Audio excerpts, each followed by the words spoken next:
Sebelum lanjut ke cerita selanjutnya, yuk subscribe dan like. Absen dulu di kolom komen ya ah. Rumah itu bukan sekadar bangunan. Ia adalah sebuah pernyataan. Terletak di jantung kawasan elit Jakarta. Nilainya ditaksir mencapai 17 miliar rupiah. Angka yang fantastis. Bahkan untuk standar orang-orang yang terbiasa hidup dalam kemewahan. Bagi Arini, rumah itu adalah sangkar emasnya. Setiap sudutnya adalah kesempurnaan yang dirancang dengan presisi. Lantai marmer Italia yang dingin membentang mulus, memantulkan cahaya dari lampu gantung kristal yang menjuntai anggun di void utama. Dinding kaca setinggi 5 meter menghadap langsung ke sebuah taman zen yang perawatannya menghabiskan biaya setara gaji manajer menengah setiap bulannya. Furnitur minimalis namun berharga selangit didatangkan langsung dari Milan. Tidak ada satupun barang yang tidak pada tempatnya. Semuanya bersih, steril, dan sunyi. Di tengah kesempurnaan yang kaku itu, Arini bergerak seperti bayangan. Pagi itu, ia sedang merapikan vas berisi bunga lili Casablanca impor di atas meja konsol jati solid. Aroma manisnya yang pekat terasa kontras dengan kehampaan yang sering ia rasakan. Arini memandang pantulan dirinya di cermin besar berbingkai perak di hadapannya. Seorang wanita berusia 30-an akhir, masih cantik, dengan rambut rawat dan pakaian rumah desainer yang harganya bisa untuk membayar uang muka KPR. Dia adalah definisi sukses di mata dunia. Wanita karir brilian di sebuah firma hukum ternama yang, demi cinta, rela melepaskan segalanya untuk menjadi istri penuh waktu bagi Bramantio, suaminya yang karismatik. Bram, pria yang senyumnya bisa meluluhkan dewan direksi dan membuatnya jatuh hati di pertemuan pertama mereka 5 tahun lalu.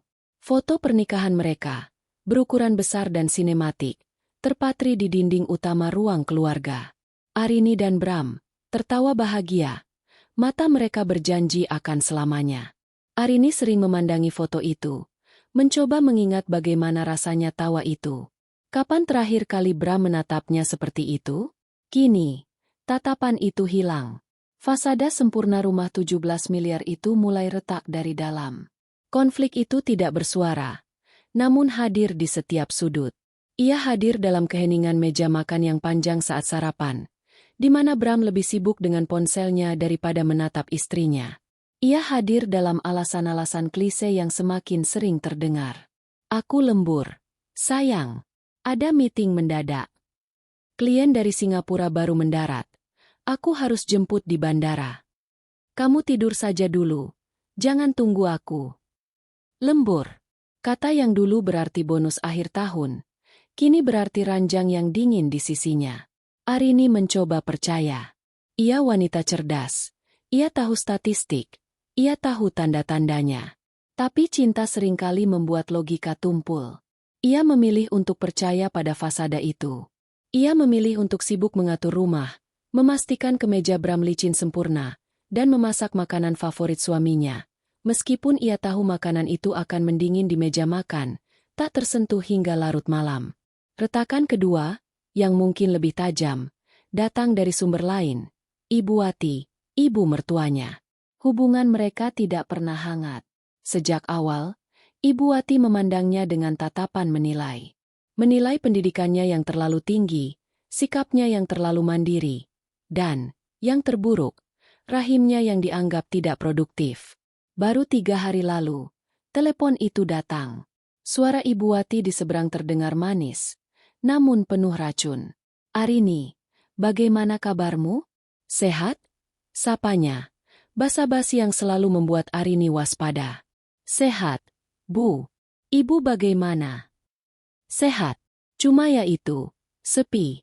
Tetangga sebelah, si Jeng Sri, baru dapat cucu lagi. Lucu sekali. Kapan ya? Ibu bisa gendong cucu dari Bram. Arini mencengkeram gagang telepon. Ini dia. Serangan bulanan. Kami masih berusaha, Bu. Jawab Arini setenang mungkin, menelan harga dirinya yang terasa seperti pecahan kaca di tenggorokan. Berusaha terus, desah Ibu Wati. Tidak lagi repot-repot menyembunyikan kekecewaannya. Bram itu anak satu-satunya. Dia kerja keras banting tulang, pulang ke rumah. Yang meneruskan namanya nanti siapa? Kasihan dia. Umurmu itu jalan terus. Loh, Rin, jangan ditunda-tunda. Tidak ada yang menunda, Bu. Ya sudahlah. Pokoknya ibu cuma mengingatkan. Laki-laki itu butuh penerus. Jangan sampai dia cari di luar. Telepon ditutup. Klik. Kata-kata, cari di luar. Itu menggantung di udara. Beracun. Arini tahu suaminya semakin menjauh. Ia tahu mertuanya membencinya karena sesuatu yang di luar kuasanya. Ia terkurung dalam rumah mewah ini, dikelilingi barang-barang mahal yang tidak bisa memberinya pelukan, menanti seorang suami yang tak kunjung pulang. Arini menyelesaikan rangkaian bunganya. Lili Casablanca itu tampak sempurna di dalam vas kristal, di atas meja konsol yang berkilau, di dalam rumah 17 miliar yang menatapnya dengan dingin. Ia menghela napas panjang. Aroma bunga yang manis kini terasa memuakan. Dia meraih ponselnya di saku. Bukan untuk menelepon Bram, dia sudah lelah mendengar nada sambung. Hanya untuk mengalihkan pikiran. Membuka media sosial. Pelarian murah bagi jiwa-jiwa yang kesepian. Sebuah notifikasi pop-up di layar. Wati Handoko baru saja mengunggah foto. Notifikasi itu berkedip dengan polosnya. Wati Handoko baru saja mengunggah foto. Arini mengetuknya. Bukan karena antisipasi, tapi lebih karena refleks otomatis untuk mengisi kekosongan sore itu. Kebiasaan yang ia kembangkan untuk membunuh waktu di antara kesunyian dinding-dinding marmer. Aplikasi Facebook terbuka. Layar ponselnya yang jernih menampilkan sebuah gambar yang, pada detik pertama, tidak bisa diproses oleh otaknya. Itu adalah sebuah foto grup di sebuah restoran yang terlihat nyaman dan hangat. Tidak semewah tempat-tempat yang biasa Arini kunjungi, tapi jelas sebuah perayaan. Di tengah foto, duduk Bram, suaminya. Ia tidak mengenakan jas mahal yang biasa ia pakai untuk rapat. Ia mengenakan kemeja batik lengan pendek yang tampak santai. Dan dia tersenyum.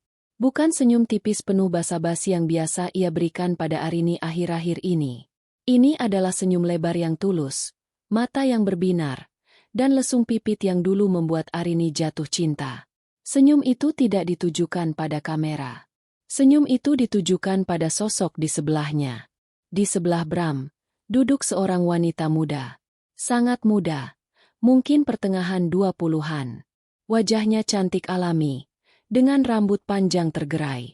Arini tidak mengenalnya. Wanita itu mengenakan gamis sederhana namun anggun, dan satu tangannya diletakkan di atas perutnya yang buncit. Bukan sekadar buncit. Itu adalah perut wanita yang hamil besar. Mungkin sudah memasuki trimester ketiga. Tangan Bram yang satu lagi menimpa tangan wanita itu di atas perut buncit tersebut. Genggaman yang posesif, protektif, dan penuh kebahagiaan.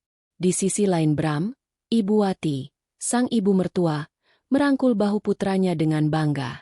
Wajahnya berseri-seri, memancarkan kemenangan yang tak bisa disembunyikan. Napas Arini tercekat di tenggorokan. Udara di dalam ruangan ber-AC itu tiba-tiba terasa tipis, seperti di puncak gunung. Otaknya masih berputar, mencoba mencari penjelasan rasional. Sepupu, klien yang sedang hamil? Kenapa Bram memegang perutnya? Kenapa Ibu Wati terlihat begitu menang? Lalu, matanya jatuh ke keterangan foto. Teks yang diketik oleh ibu mertuanya. Alhamdulillah, akhirnya sah. Selamat ya, Nak Bram dan Laras. Oma tidak sabar menunggu kelahiran cucu pertama Oma. Semoga lancar sampai hari haji. Waktu berhenti. Suara jam dinding antik di ruang tamu terdengar seperti dentuman palu godam. Arini membaca ulang kalimat itu. 5 kali. 10 kali. Kata itu melompat dari layar, menamparnya. Bukan pacar, bukan simpanan gelap. Nikah siri. Itu satu-satunya penjelasan. Laras. Jadi itu namanya. Laras. Nama yang sederhana, terdengar lembut. Nama wanita yang berhasil melakukan apa yang tidak bisa Arini lakukan. Cucu pertama Oma. Bukan cucu, tapi cucu pertama. Sebuah penegasan. Sebuah deklarasi bahwa apapun yang mungkin datang dari Arini di masa depan, jika ada, hanyalah yang kedua. Anak ini, Anak haram yang kini disahkan adalah pewarisnya. Ponsel itu tidak jatuh dari genggamannya. Sebaliknya, jemari Arini mencengkeramnya begitu erat hingga buku-buku jarinya memutih. Rasa dingin yang familiar dari lantai marmer seakan merambat naik melalui kakinya, memenuhi seluruh tubuhnya, dan membekukan hatinya. Dia tidak berteriak. Dia tidak menangis. Belum. Yang ia rasakan pertama kali bukanlah kesedihan. Itu adalah hinaan. Ini diunggah di Facebook. Secara publik. Diumumkan kepada dunia. Kepada teman-teman sosialitanya. Kepada mantan rekan kerjanya di firma hukum. Kepada keluarga besarnya. Ibu Wati tidak hanya merestui. Beliau memamerkannya. Ini bukan kecelakaan. Ini adalah eksekusi publik. Peringatan 3 hari lalu ditelepon. Jangan sampai dia cari di luar. Bukanlah peringatan. Itu adalah ancaman yang sudah dilaksanakan. Mereka telah menertawakannya di belakang punggungnya selama ini. Semua kebohongan itu kini berkelebat di benaknya. Aku lembur, sayang. Dia bersama Laras. Klien dari Singapura. Dia menemani Laras periksa kandungan. Sikap dinginnya, ponselnya yang selalu menghadap ke bawah, keengganannya untuk menyentuh Arini. Semua masuk akal sekarang. Dia menekan tombol refresh. Bukan untuk memastikan. Tapi karena dorongan masokis untuk melihat lebih banyak. Dan di sanalah mereka. Komentar-komentar. Selamat ya, Tante Wati. Akhirnya. Wah, Mas Bram, gercep. Cantik istrinya. Ade melihatnya. Ikut bahagia, Bu Wati. Semoga cucunya sehat. Lalu, sebuah komentar dari seorang kerabat jauh yang lugu. Loh, tante ini istri Mas Bram yang mana? Bukannya Mbak Arini. Jantung Arini serasa diremas. Dia menunggu. Dan balasan dari Wati Handoko muncul beberapa detik kemudian. Ini Laras. Jeng. Istri yang ini yang insya Allah bisa kasih kebahagiaan sejati buat Bram. Arini akhirnya meletakkan ponselnya di atas meja konsol. Tepat di sebelah vas bunga lili Casablanca yang tadi ia rapikan. Aroma manisnya kini terasa seperti bau busuk kematian. Dia memandangi pantulan dirinya lagi di cermin. Wajah cantik yang sama. Pakaian desainer yang sama. Tapi mata itu kini mati. Wanita yang menatap balik ke arahnya bukanlah Arini sang istri. Itu adalah Arini sang pengacara. Wanita yang telah ia kubur dalam-dalam selama 5 tahun terakhir. Fasada 17 miliar itu telah runtuh, menimpanya. Tapi dia tidak hancur. Di bawah reruntuhan itu, sesuatu yang lain mulai terbentuk. Sesuatu yang dingin, keras, dan tajam. Sesuatu yang terbuat dari baja. Wanita di cermin itu balas menatapnya. Matanya kering, pupilnya membesar menelan cahaya, memantulkan ruangan mewah yang kini terasa seperti penjara. Arini sang pengacara telah kembali, dan hal pertama yang ia rasakan bukanlah kesedihan, melainkan kebutuhan akan data. Konfirmasi. Tangan Arini bergerak dengan presisi yang kaku. Ia membuka daftar kontaknya. Nama, Bram, suami, ada di paling atas. Ia menekan tombol panggil. 1 nada sambung. 2. Keheningan di antara nada sambung itu terasa memekakan telinga. Arini bisa membayangkannya. Bram melihat namanya muncul di layar. Mungkin ia menunjukkannya pada Laras. Mereka tertawa kecil. Lalu ia menekan tombol silent. 4 nada sambung. 5. Nomor yang Anda tuju sedang tidak dapat menerima panggilan. Pesan suara. Seorang pengecut. Dia bahkan tidak berani menghadapi badai yang ia ciptakan. Dia tidak akan memberi Arini kemewahan sebuah konfrontasi. Rasa hina itu menusuk lagi. Lebih dalam. Dia mematikan panggilan sebelum pesan suara itu selesai. Baik. Jika Raja tidak bisa dihubungi, ia akan menghubungi sang Ibu Suri. Jemarinya menggulir layar. Ibu Wati. Tangannya gemetar sekarang. Bukan karena takut, tapi karena gelombang adrenalin dan amarah yang mulai membakar sisa-sisa kesedihannya. Ia menekan tombol panggil. Hanya butuh 2 kali dering. Halo, Arini. Tumben telepon malam-malam begini. Suara di seberang terdengar ringan, hampir ceria. Seolah-olah beliau baru saja menyelesaikan makan malam yang paling memuaskan dalam hidupnya. Arini tidak membalas basa-basi itu. Suaranya keluar lebih serak dan rendah dari yang ia duga. Saya sudah lihat foto di Facebook, Bu. Keheningan sesaat. Bukan keheningan kaget. Itu adalah keheningan seseorang yang sedang tersenyum penuh kemenangan. Loh, kamu baru tahu? Itu dia. Kalimat santai yang menghancurkan. Tidak ada rasa bersalah. Tidak ada permintaan maaf. Hanya kejutan palsu bahwa Arini, sang istri sah, adalah orang terakhir yang tahu. Bram, dia menikah lagi. Arini memaksakan kata-kata itu keluar. Membutuhkan pengakuan verbal. Ya bagaimana lagi, Rin? Ibu Ati kini berbicara dengan nada menggurui, seolah sedang menasihati anak kecil yang bodoh. Bram itu butuh keturunan. Kodrat laki-laki itu begitu. Kamu, kan, tidak bisa kasih dia anak. Setiap kata adalah tamparan. Kami sudah periksa, Bu. Masalahnya bukan hanya di saya. Halah, potong Ibu Ati tajam. Buktinya itu si Laras bisa hamil besar. Sudah, kamu itu jangan egois. Bram itu kasihan, kerja banting tulang, pulang ke rumah sepi, tidak ada suara anak. Laras itu bawa rezeki, bawa kebahagiaan. Kebahagiaan di atas penderitaan saya, bisik Arini. Sudah, kamu jadi istri tua yang baik saja. Ikhlas, terima si Laras. Lagi pula Bram masih pulang ke kamu. Kan? Dia masih butuh kamu untuk urus rumah besar itu. Ikhlas saja.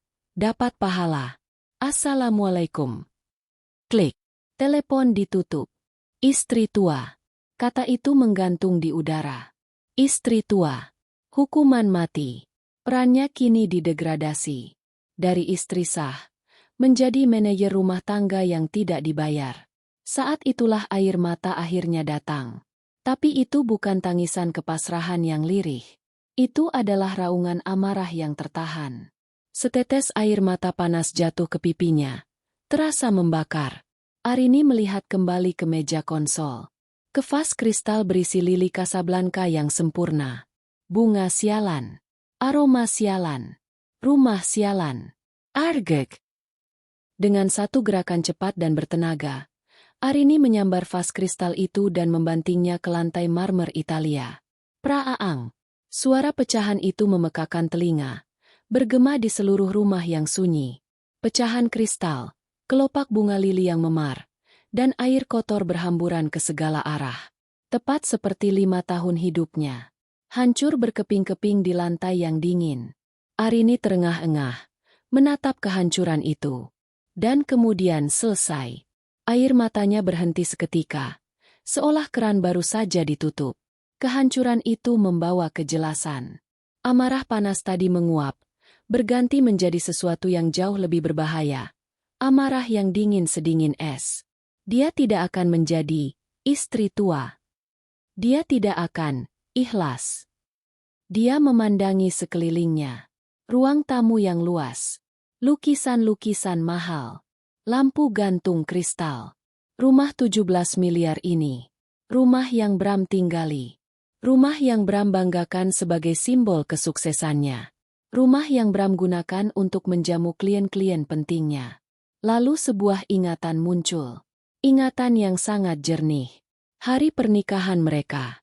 Almarhum ayahnya, seorang pengusaha bijak, menyerahkan sebuah map kepadanya. Ini hadiah pernikahan dari ayah. Nak, katanya, ayah tahu kamu mencintai Bram. Tapi dalam hidup, seorang wanita harus selalu punya pegangan sendiri. Ini atas namamu. Hanya namamu. Sertifikat hak milik. Jantung Arini berdebar kencang. Kali ini bukan karena sakit hati, tapi karena sebuah kesadaran yang luar biasa. Ini bukan rumah mereka. Ini rumahku. Bram hanya menumpang. Ibu Ati, Laras, mereka semua merayakan kemenangan di atas properti miliknya. Mereka telah menghinanya di dalam rumahnya sendiri. Arini berjalan melewati pecahan kaca. Dia tidak merasakan sakit saat kakinya menginjak serpihan kecil. Dia berjalan lurus ke ruang kerja. Ruang kerja yang ironisnya lebih sering ia pakai daripada Bram. Dia membuka brankas tersembunyi di balik lukisan. Di sanalah map itu terletak. Map tebal berwarna hijau tua. Sertifikat hak milik. Atas nama Arini Putri Kencana. Arini meletakkan dokumen itu di atas meja. Dia duduk di kursi kulit yang mahal. Dia menyalakan laptopnya. Malam itu, dia tidak tidur. Rasa sakit hati itu telah mengkristal, berubah menjadi perhitungan yang tajam dan presisi. Dia bukan lagi Arini sang istri yang patah hati. Dia adalah Arini Putri Kencana, pemilik sah aset 17 miliar, dan seorang pengacara yang baru saja menemukan klien terpenting dalam hidupnya, dirinya sendiri. Dia membuka browser. Dia mengetik di kolom pencarian. Bukan, cara mengatasi suami selingkuh. Bukan, hukum poligami tanpa izin. Dia mengetik, agen properti mewah jual cepat Jakarta. Pukul 5 pagi. Sinar matahari pertama bahkan belum menyentuh taman zen di luar jendela. Arini tidak tidur. Matanya merah, bukan karena tangisan, tapi karena menatap layar laptop sepanjang malam, menyusun strategi dengan presisi militer. Lantai marmer yang dingin kini dipenuhi pecahan vas kristal dan kelopak lili yang layu.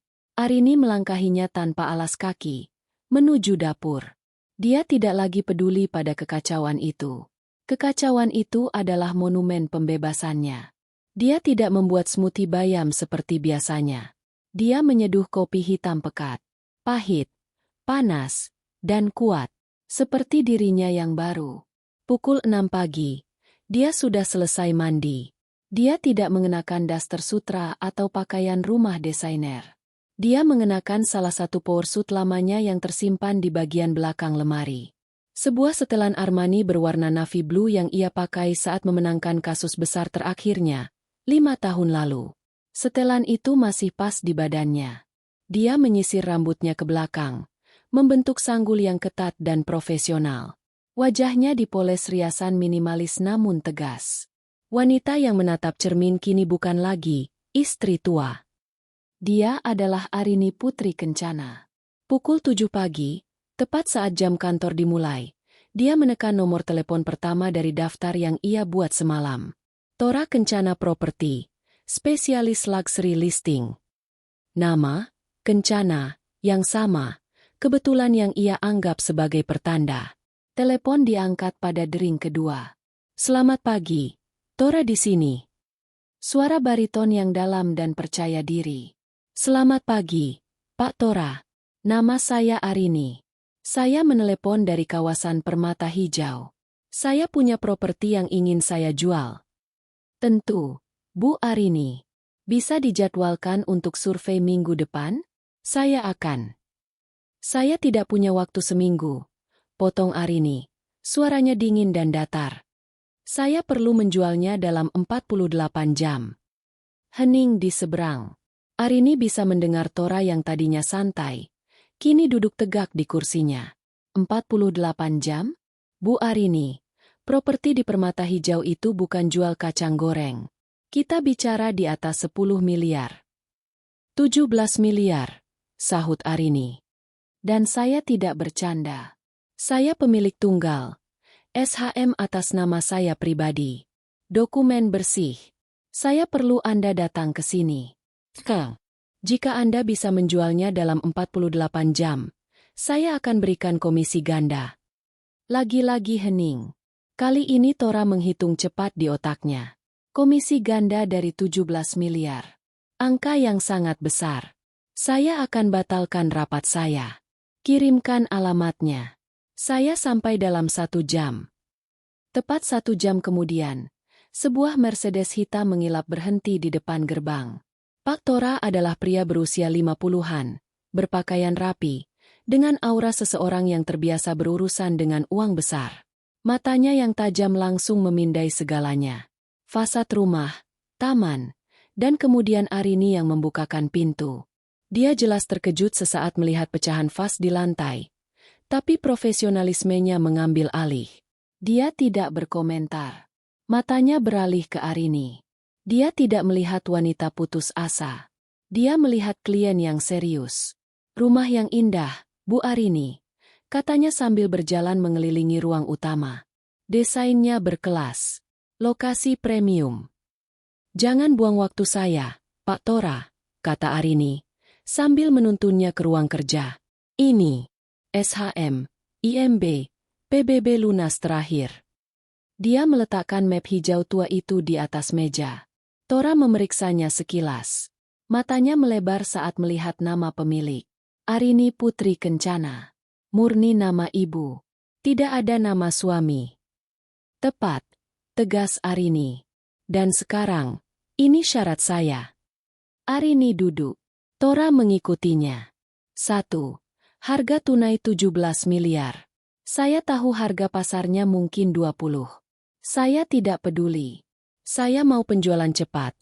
Jadi saya berikan diskon besar untuk pembeli yang serius. 2. Waktu. 48 jam. Uang harus masuk rekening saya. Rekening baru yang akan saya berikan. Paling lambat lusa. 3. Kerahasiaan. Ini yang terpenting. Mata Arini menatap tajam Tora. Tidak ada plang. Dijual. Tidak ada open house. Tidak ada iklan di situs web. Saya mau Anda hubungi database pembeli premium Anda. Tawarkan ini sebagai off-market deal. Kesempatan langka.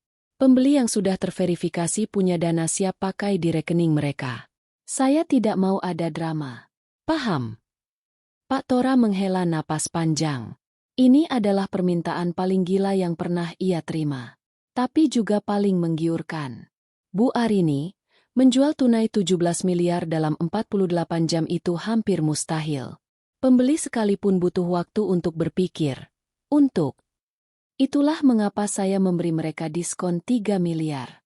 Anggap saja biaya berpikir mereka, bantah Arini. Dan itulah mengapa saya memberi Anda komisi ganda. Untuk membuat yang mustahil jadi mungkin. Anda bisa atau tidak? Tora tersenyum tipis. Dia menyukai wanita ini. Saya bisa. Saya punya 3 klien, paus, yang sedang mencari properti seperti ini. Mereka kolektor. Mereka akan melihat diskon 3 miliar itu sebagai keuntungan instan. Mereka tidak akan banyak tanya. Bagus. Lakukan. Kata Arini. Anda boleh bawa mereka ke sini mulai jam 10 pagi ini. Saya akan ada di kamar atas. Bagaimana dengan perabotannya? Tanya Tora, menunjuk ke sofa mahal dan meja makan yang kokoh. Jual beserta isinya. Semi-furnished. Kecuali barang-barang pribadi saya dan beberapa lukisan. Arini berhenti sejenak. Oh, dan seluruh isi kamar tidur utama. Anggap saja bonus untuk pembeli. Termasuk semua pakaian Bram. Tora mengangguk. Otaknya sudah berputar. Saya akan segera bekerja. Saat Tora berjalan keluar, Arini melakukan panggilan kedua. Ke bank prioritasnya. Dia mengatur pembuatan rekening baru atas nama dirinya, terpisah dari rekening gabungan mereka. Dia juga mulai memindahkan semua aset pribadinya, saham warisan ayahnya, dan deposito. Lalu, dia naik ke lantai atas. Dia tidak masuk ke kamar tidur utama. Dia masuk ke kamar tamu. Dia mengeluarkan 1 koper besar. Dengan tenang, dia mulai mengepak. Hanya pakaiannya, sepatunya, tas-tasnya, dokumen-dokumen pentingnya. Dia tidak mengepak foto pernikahan mereka. Pukul 10 pagi, keheningan rumah 17 miliar itu pecah. Sebuah sedan mewah tanpa suara meluncur ke halaman depan, diikuti oleh mobil Pak Tora. Arini memperhatikannya dari jendela kamar tamu di lantai atas. Dia sudah memerintahkan petugas kebersihan langganannya datang pukul 8 pagi untuk membersihkan pecahan vas lili, dengan instruksi khusus untuk tidak bertanya apapun dan segera pergi. Lantai marmer itu kembali berkilau, seolah tidak pernah terjadi apa-apa. Arini tetap di kamarnya. Koper besarnya berdiri tegak di sudut. Dia duduk di meja kerja kecil di kamar tamu. Laptopnya terbuka, memantau pergerakan rekening bank barunya. Dia bisa mendengar suara-suara di bawah. Suara bariton Pak Tora yang antusias namun profesional, mempresentasikan rumah itu. Seperti yang Bapak lihat, Layoutnya sangat terbuka. Marmer impor Italia. Semua built-in furnitur dibuat custom dan tentu saja, bonus utamanya adalah harga. Ini deal yang tidak akan Bapak temukan di tempat lain. Disusul suara lain. Seorang pria yang terdengar lebih tua dan berwibawa. Saya suka tamannya. Nang. Siapa pemiliknya? Kenapa dijual buru-buru? Pemiliknya, Pak, kita sebut saja Bu Kencana, seorang kolektor properti. Beliau sedang ada kebutuhan mendesak untuk proyek lain di luar negeri. Ini murni keputusan bisnis. Makanya beliau tidak masalah melepas semi-furnished. Pak Tora memainkan perannya dengan sempurna. Pembeli pertama, seorang taipan media yang dikenal Arini dari sampul majalah bisnis, berkeliling selama 30 menit. Dia mengangguk-angguk, terlihat serius, lalu pergi. Saya akan hubungi Tora, katanya singkat.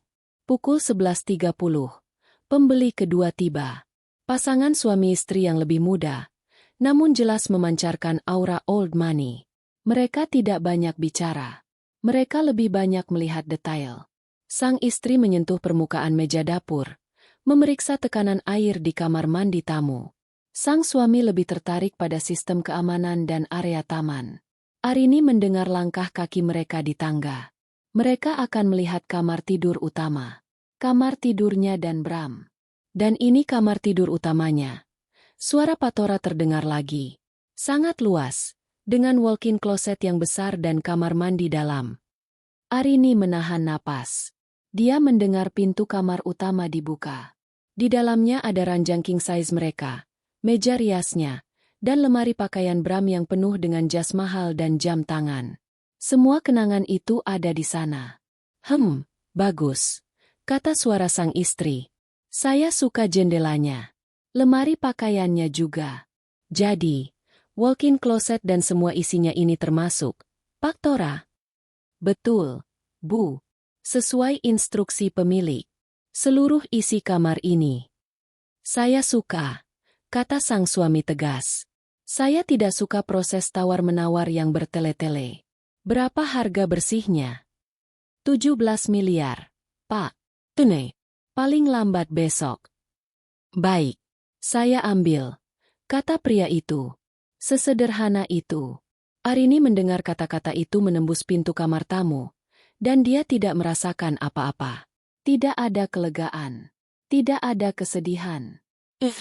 Dia mendengar mereka menuruni tangga, berbicara tentang detail teknis. Arini membiarkan dirinya bernapas.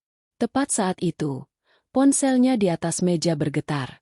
Bukan notifikasi bank. Sebuah pesan WhatsApp dari Bram. Sayang, maaf baru kabarin. Rapat di luar kota alot sekali. Mungkin baru pulang besok malam. Kamu kemarin telepon kenapa? Ada yang penting? Arini menatap pesan itu. Kebohongan itu terasa begitu murah. Rapat di luar kota. Dia pasti sedang bersama Laras. Mungkin sedang merakit box bayi atau memilih nama. Tangannya gemetar karena marah.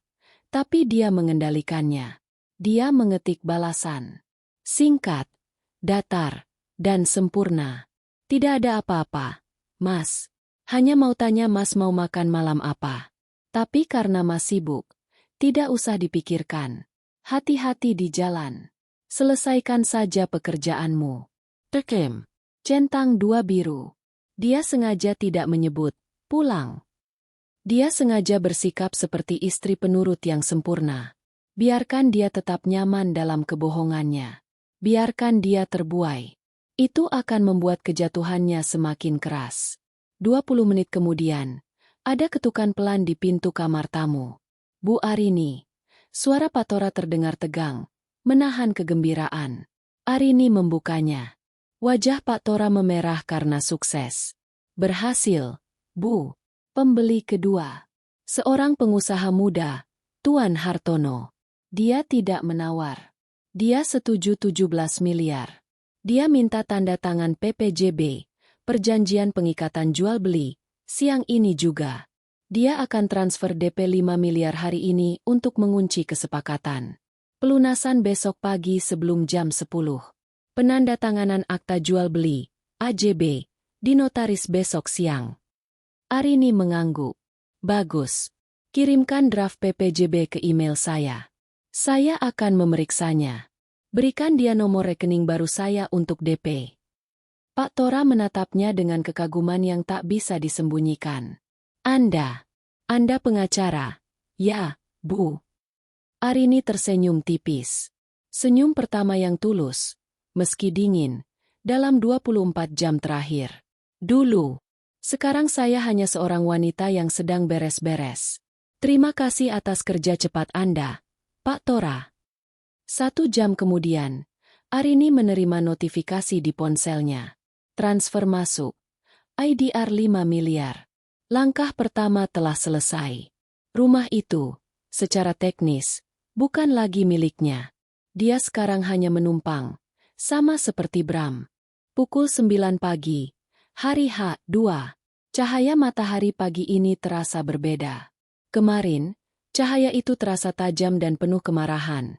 Pagi ini, rasanya bersih dan klinis. Arini berdiri di depan jendela kamar tamu, menatap ke arah taman zen yang dulu ia rawat dengan susah payah. Kini, taman itu hanya sebidang properti. Kopernya yang besar sudah berdiri rapi di dekat pintu. Di sampingnya, sebuah tas jinjing berisi laptop, dokumen pribadi, dan map hijau tua berisi SHM asli yang akan segera berpindah tangan. Dia mengenakan setelan celana katun linen berwarna krem. Profesional, tetapi cukup santai untuk perjalanan. Wajahnya tenang, seolah dia akan berangkat untuk rapat dewan, bukan membongkar seluruh hidupnya. Ponselnya di atas meja bergetar. Notifikasi yang ia tunggu. Transfer masuk. IDR 12 miliar. Selesai. Total 17 miliar kini ada di rekening barunya. Rekening yang tidak diketahui Bram.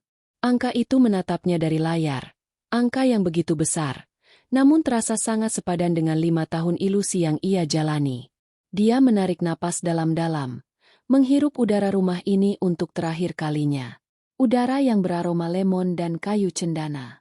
Udara yang penuh kebohongan. Dia menelepon Pak Tora. Pak, uang sudah masuk. Saya sedang dalam perjalanan ke kantor notaris. Luar biasa, Bu Arini. Saya dan Tuan Hartono sudah menunggu. Jawab Pak Tora, suaranya terdengar lega. Baik, kata Arini. Sebelum menutup telepon, ponselnya bergetar lagi. Pesan WhatsApp dari Bram. Jantungnya berdebar kencang, bukan karena rindu, tapi karena muak. Pagi, sayang. Rapat di sini sukses besar. Aku dapat proyek baru. Kayaknya besok pagi aku sudah bisa pulang. Kangen banget. Kamu di rumah, kan? Masakin aku rendang ya? Kangen banget masakan kamu. Arini membaca pesan itu 2 kali. Proyek baru. Masakin aku rendang. Dia tertawa. Tawa yang kering dan tanpa humor. Pria ini, di tengah perselingkuhannya, masih mengharapkan kenyamanan rumah tangga yang sempurna darinya. Dia masih melihat Arini sebagai pelayan pribadinya. Tangannya yang memegang ponsel gemetar. Dia ingin sekali membalas dengan foto rekening 17 miliarnya. Dia ingin memaki. Tapi tidak. Amukan yang meledak-ledak adalah untuk orang yang lemah. Balas dendam terbaik disajikan dingin. Dan rencananya belum selesai. Puncaknya adalah besok. Saat Bram pulang, Arini mengetik balasan dengan jempol yang mantap. Wah, selamat ya, Mas. Aku tunggu di rumah. Sebuah kebohongan terakhir. Sempurna. Dia mematikan ponsel itu. Bukan mode silent. Dia mematikannya. Dia mengeluarkan kartu SIM-nya, mematahkannya menjadi 2, dan membuangnya ke tempat sampah di kamar tamu. Dia tidak akan pernah menggunakan nomor itu lagi. Arini mengambil koper dan tas jinjingnya. Dia menuruni tangga utama. Dia tidak melihat ke kiri atau ke kanan. Dia tidak mau mengenang lukisan atau furnitur. Itu semua hanyalah barang. Di meja makan kayu jati yang besar di ruang makan, meja yang hampir tidak pernah mereka gunakan untuk makan bersama, Arini berhenti. Dia melepaskan sesuatu dari jari manis kirinya. Cincin kawin berlian 5 karat. Simbol dari janji palsu mereka. Dengan gerakan pelan, dia meletakkan cincin itu tepat di tengah meja. berkilauan sendirian di permukaan kayu yang gelap. Di sampingnya, dia meletakkan satu benda lagi, kunci rumah utama yang biasa ia pakai. Hanya itu, cincin dan kunci. Pesan yang lebih keras daripada surat kebencian manapun. Arini berjalan ke pintu depan. Dia tidak memesan taksi. Sebuah mobil sewaan pribadi, yang sudah ia pesan kemarin menggunakan identitas lamanya sebagai pengacara, telah menunggu di luar gerbang. Dia menarik gagang pintu, membuka pintu, melangkah keluar, dan menutupnya di belakangnya tanpa menoleh sedetik pun. Pukul 11 siang. Kantor notaris. Ruangan itu ber-AC dingin. Tuan Hartono, sang pembeli, tersenyum ramah. Pak Tora terlihat tegang, namun penuh kemenangan. Penandatanganan akta jual beli, AJB, berlangsung cepat. Arini membaca setiap klausul dengan mata pengacaranya yang terlatih. Semuanya beres. Bersih. Dia menandatangani namanya. Arini Putri Kencana. Tuan Hartono menandatangani. Notaris membubuhkan stempelnya. Sah, kata notaris itu. Arini menyerahkan map hijau SHM asli dan satu set lengkap kunci rumah kepada Tuan Hartono. Selamat atas rumah baru Anda, Pak Hartono. Terima kasih, Bu Arini. Anda yakin tidak mau mampir lagi? Mungkin ada barang yang tertinggal? Tanya Tuan Hartono, masih sedikit bingung dengan transaksi secepat kilat ini. Arini menggeleng. Tidak ada. Semua yang tertinggal di rumah itu, termasuk di kamar tidur utama, sekarang milik Anda. Di luar kantor notaris, Pak Tora menjabat tangannya dengan erat. Bu Arini, ini transaksi tercepat dan terbersih dalam karir saya. Anda luar biasa. Anda yang luar biasa, Pak Tora. Terima kasih telah mewujudkannya, kata Arini. Anda akan pergi kemana sekarang? Arini tersenyum. Kali ini senyumnya mencapai matanya. Mata seorang wanita yang bebas. Bandara. Pak, saya ada penerbangan yang harus dikejar. Dia masuk ke mobil sewaan yang sama, yang telah menunggunya. Saat mobil itu melaju, menyatu dengan lalu lintas Jakarta yang padat, Arini memasang kartu SIM baru di ponsel baru yang ia beli kemarin. Dia membuka aplikasi e-banking, memandangi angka 17 miliar itu. Dia sudah memesan tiket satu arah ke Singapura. Dari sana, dia akan terbang ke Swiss. Dia akan membuka rekening baru. Dia akan memulai firma hukumnya sendiri. Dia tidak melarikan diri. Dia sedang membangun kerajaan barunya. Sementara itu, di luar kota, Bram sedang tersenyum, memimpikan rendang buatan istrinya. Sama sekali tidak tahu bahwa dia akan pulang ke rumah yang bahkan bukan lagi miliknya. Pukul 9 pagi, hari H3. Tepat seperti yang ia janjikan. Taksi online yang membawa Bram berbelok ke jalanan Asri Permata Hijau. Bram bersenandung kecil, sedikit lelah namun sangat puas. Proyek, di luar kota, yang sebenarnya adalah perjalanan 3 hari ke sebuah resort di puncak bersama Laras untuk merencanakan baby shower mereka, berjalan lancar. Laras bahagia, dan dia berhasil meyakinkan Arini bahwa dia sedang bekerja keras. Dia menatap keluar jendela. Dia sudah bisa membayangkan Arini menunggunya di pintu, mungkin dengan senyum sedikit kesal karena dia pergi lama, tapi akan lulu begitu dia memberikan tas Chanel baru yang ia beli di duty free palsu, yang sebenarnya ia beli di mal minggu lalu. Dan rendang. Ah, dia sudah bisa mencium aroma rendang itu. Berhenti di depan, Pak, katanya pada sopir. Taksi berhenti. Bram turun, menyeret koper kecilnya. Dia membayar dan berjalan ke gerbang. Hal pertama yang terasa aneh, gerbangnya tidak terkunci seperti biasanya. Biasanya Arini akan membukanya dari dalam begitu mendengar suara mobil. Mungkin lagi di dapur, gumam Bram. Dia menggunakan kuncinya sendiri untuk membuka gerbang kecil di samping. Dia berjalan menyusuri jalan setapak taman. Sepi. Tidak ada suara penyiram tanaman otomatis. Dia sampai di pintu utama. Dia menekan bel. Tidak ada jawaban. Arini, sayang, aku pula Aang, teriaknya, sambil tertawa kecil. Mungkin Arini tertidur. Dia memasukkan kuncinya ke lubang kunci. Kunci itu berputar dengan lancar. Dia membuka pintu. Sayang? Rumah itu hening. Hening yang pekat dan aneh. Dan yang paling penting, tidak ada aroma rendang. Yang ada hanya wangi pembersih lantai beraroma lemon yang samar. Arini? Panggilnya lagi, sedikit lebih kencang. Dia meletakkan kopernya di dekat pintu. Dia berjalan ke ruang makan, tempat pertama yang ia tuju untuk mencari sarapan. Dan di sanalah dia melihatnya. Di atas meja kayu jati yang besar dan kosong, dua benda kecil diletakkan dengan presisi yang menakutkan. 1. Cincin kawin berlian 5 karat istrinya. 2. Kunci rumah Arini. Jantung Bram berhenti berdetak sepersekian detik. Ini lelucon. Pasti semacam lelucon. Arini marah karena dia pergi terlalu lama. Oke, Hani, kamu menang. Keluar dong. Bram mencoba tertawa, tapi suaranya tercekat. Dia berlari kecil ke dapur. Kosong. Bersih. Terlalu bersih. Di atas meja dapur, tidak ada panci rendang. Hanya ada vas bunga kosong. Arini. Panik mulai menjalari tenggorokannya. Dia berlari ke tangga, menaikinya dua-dua.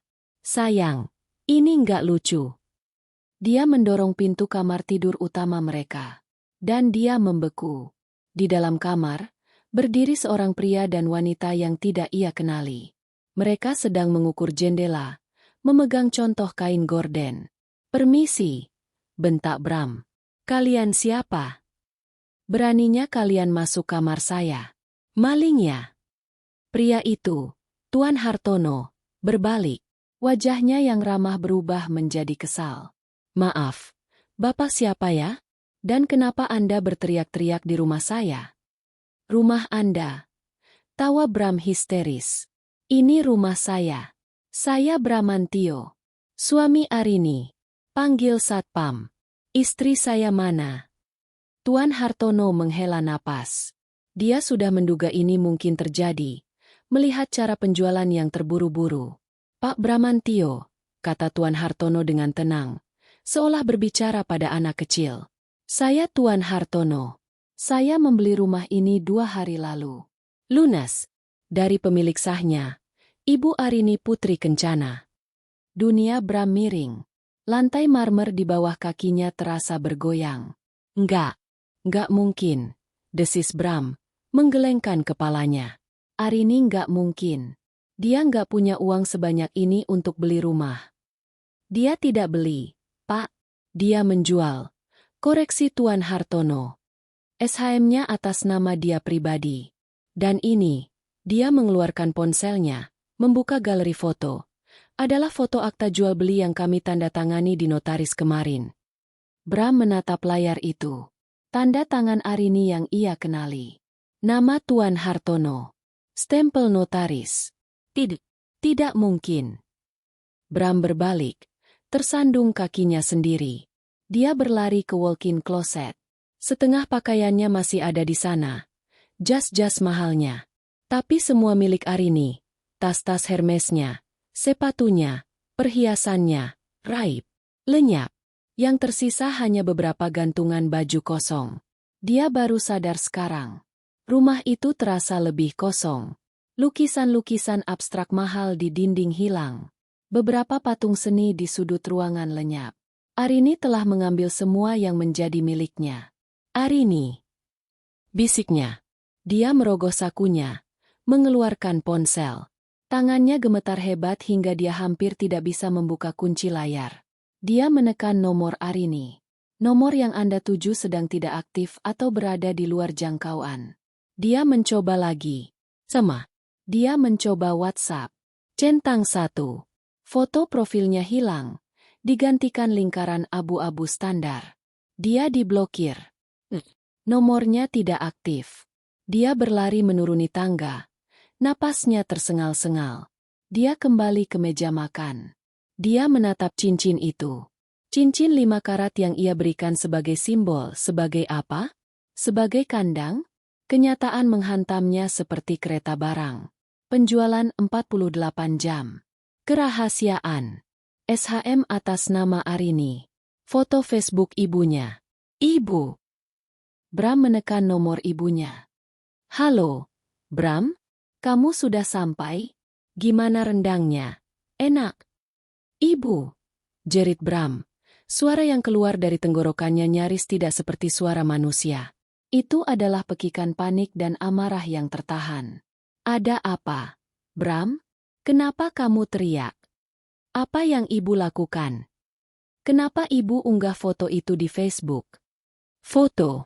Foto apa? Oh, foto Laras? Ibu kan cuma mau pamer cucu. Rumahnya dijual, Bu. Raung Bram. Air mata panas kini mengalir di pipinya. Arini menjual rumah ini. Dia pergi. Unya. 17 miliar. Dia bawa semua. Hening di seberang. Bram. Bram. Jangan bercanda. Apa aku terdengar bercanda? Bram membanting ponselnya ke lantai marmer, menghancurkannya berkeping-keping. Dia mencengkeram rambutnya sendiri, berlutut di ruang makan yang kini terasa asing. Dia melihat cincin itu. Dia melihat kunci itu. Dia menjerit. Jeritan histeris, panjang, dan penuh penderitaan seorang pria yang menyadari bahwa dia tidak hanya kehilangan rumah. Dia telah kehilangan segalanya. Dihancurkan oleh wanita yang dia anggap remeh. Jeritan Bram menggema di rumah kosong itu, memantul di dinding marmer yang sekarang terasa dingin dan asing.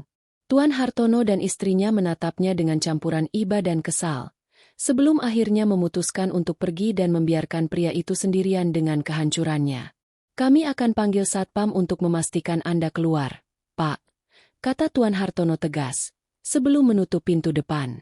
Bram tidak peduli. Dia tetap berlutut di lantai.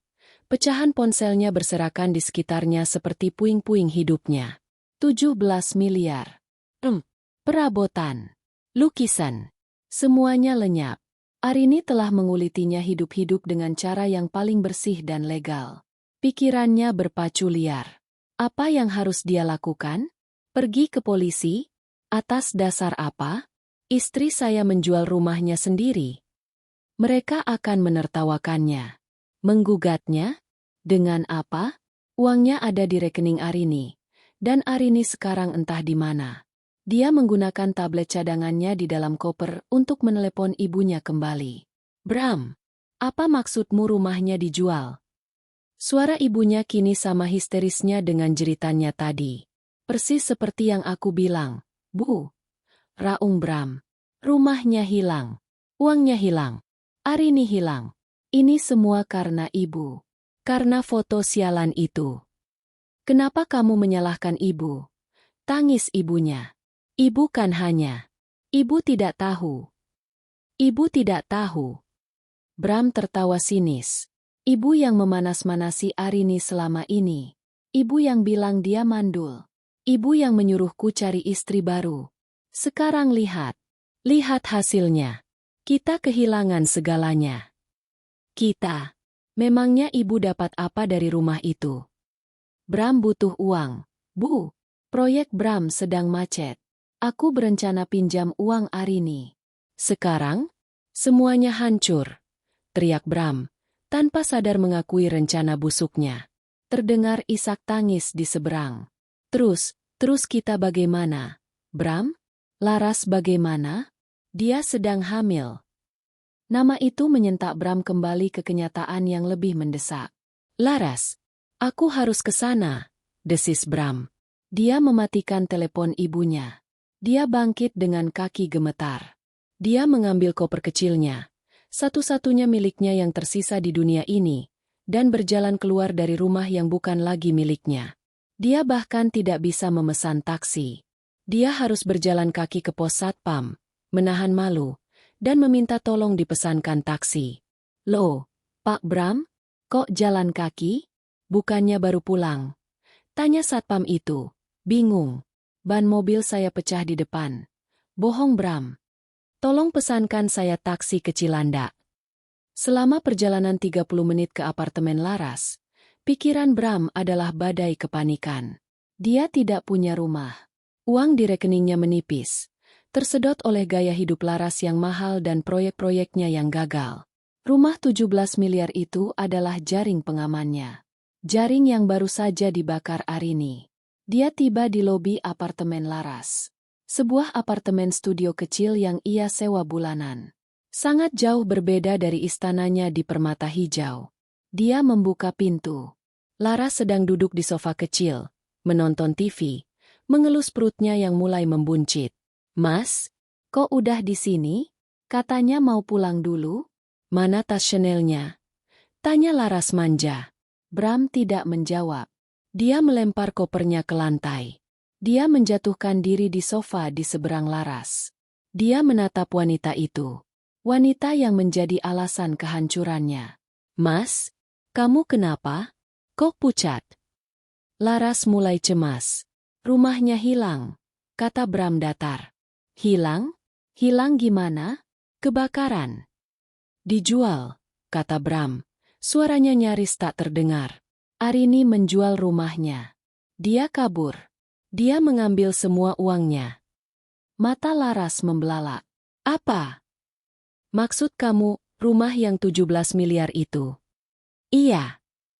Terus kita gimana, Mas? Uang kamu? Uang untuk lahiran aku? Untuk apartemen kita yang lebih besar?" Suara Laras mulai meninggi.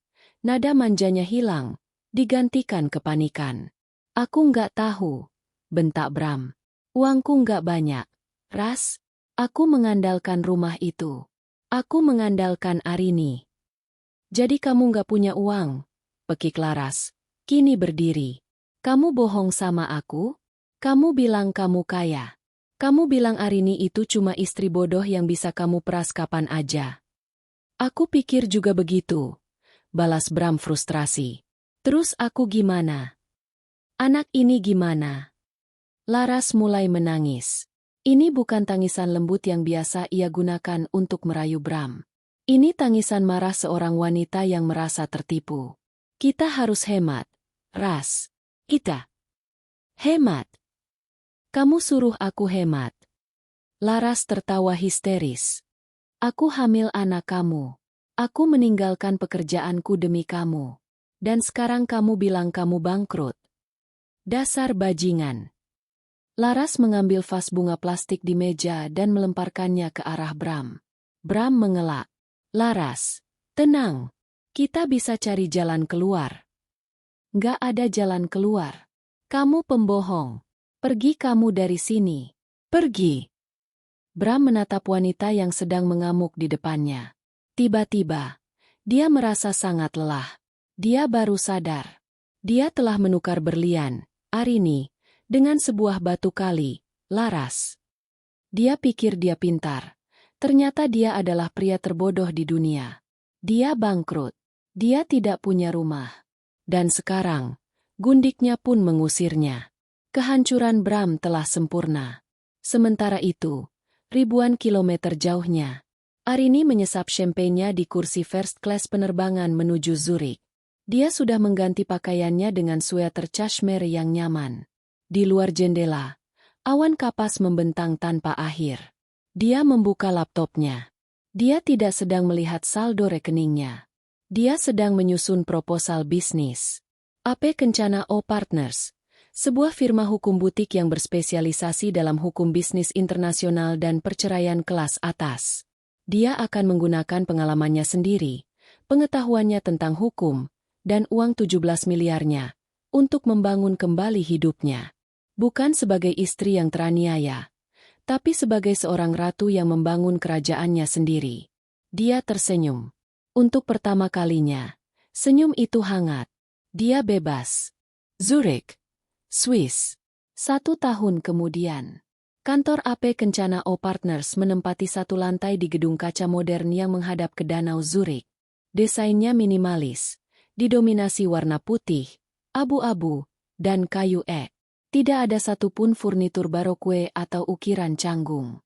Semuanya efisien, tajam, dan sangat mahal. Di ruang rapat utama, Arini Putri Kencana, yang kini lebih dikenal sebagai Ibu Kencana, duduk di ujung meja.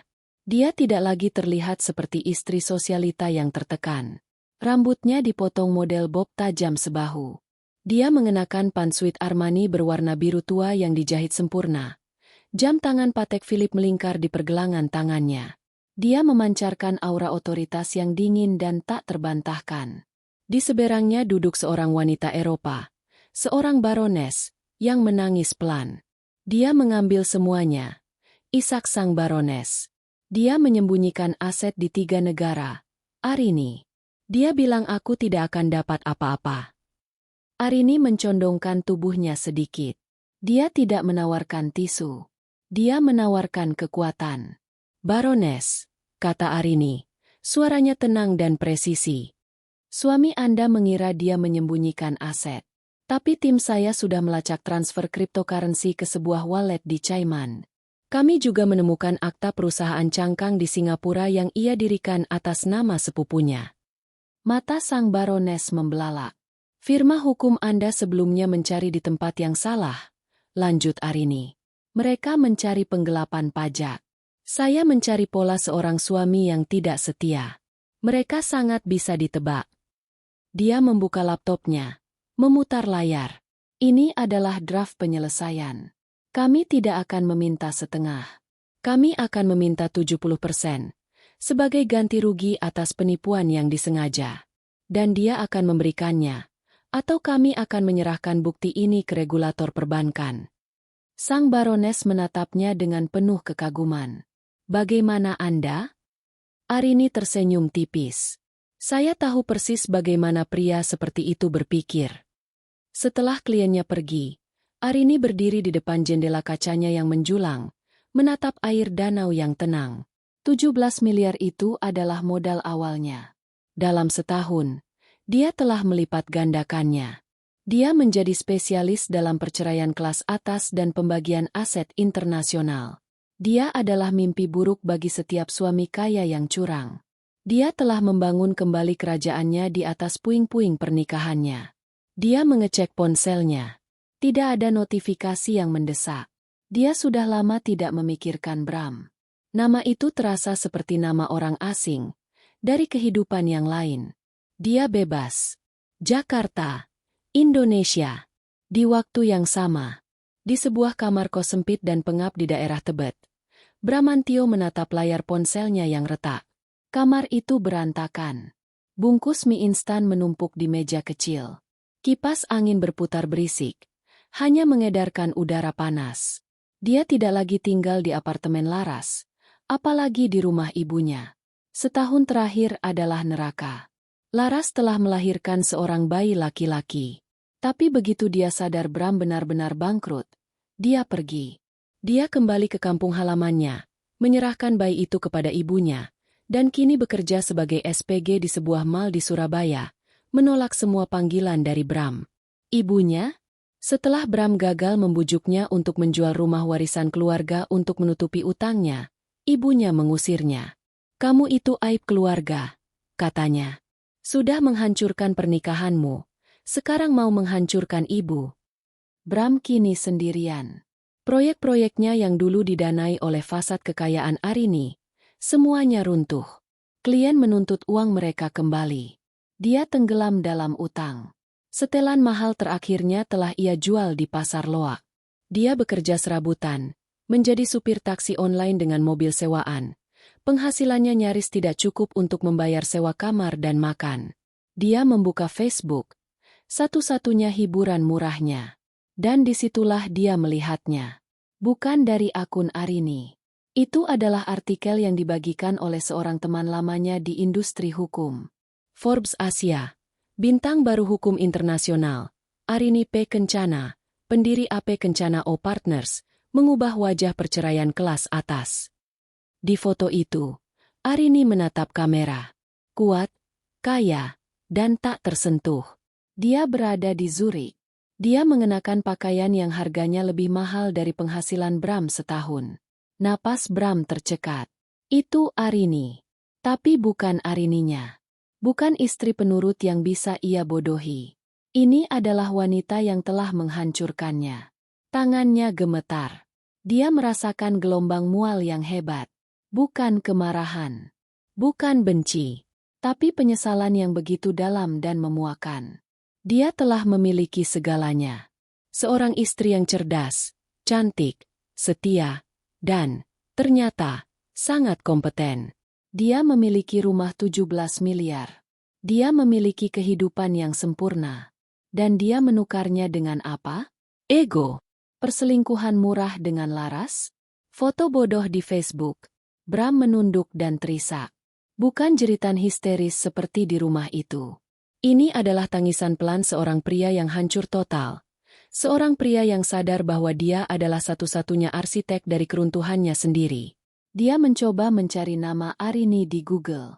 AP Kencana O Partners. Dia menemukan situs webnya. Profesional. Dingin. Ada formulir. Kontak. Dengan jari gemetar, dia mengetik di ponselnya. Subjek. Bram. Pesan.